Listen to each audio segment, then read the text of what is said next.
আমার মিনি কিচেনে সবাইকে স্বাগতম। আমার মিনি কিচেনে আজকে আমি কি রান্না করি তোমরা সবাই দেখতে থাকো। প্রথমে চালটা পানি দিয়ে দইয়ে পাহালে বসে দিছি।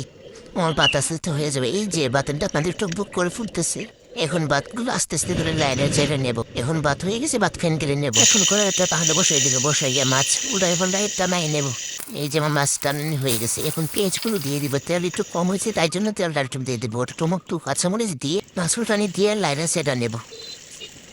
এখন আর একটু পানি দিয়ে দেব। পানি দিয়ে লবণ মরিচ হলুদ ধনিয়া জিরে সব কিছু এক এক করে দিয়ে দেব। আমার মিনি কিচেনে তোমরা সবাই দাওয়াত, তোমরা এখন আর ডাইনা চেরা কষাই নেবো তরকারিটা। আর একটু পানি দিয়ে মাছটা দিয়ে দেব। এখন তরকারিটা আস্তে আস্তে হইতে থাকুক। এখন আবার লাইটা ছেড়ে নেব। এখন ধনিয়া পাতা দিয়ে আর একটু কষাই নেব, নিয়ে সেই তরকারিটা হয়ে গেছে। এখন নামিয়ে নেব। গালনের থেকে ভাতের ডেপ উঠাইয়া পাহাড়ের মধ্যে সেট দিয়ে উল্টাইয়া পাল্টাইয়া এখন এখন প্লেটের মধ্যে ভাত ভরবো, তরকারি দিয়ে পরিবেশন করব। তোমরা বলো কিরকম হয়েছে আমার রান্নাটা, কমেন্টে জানাই।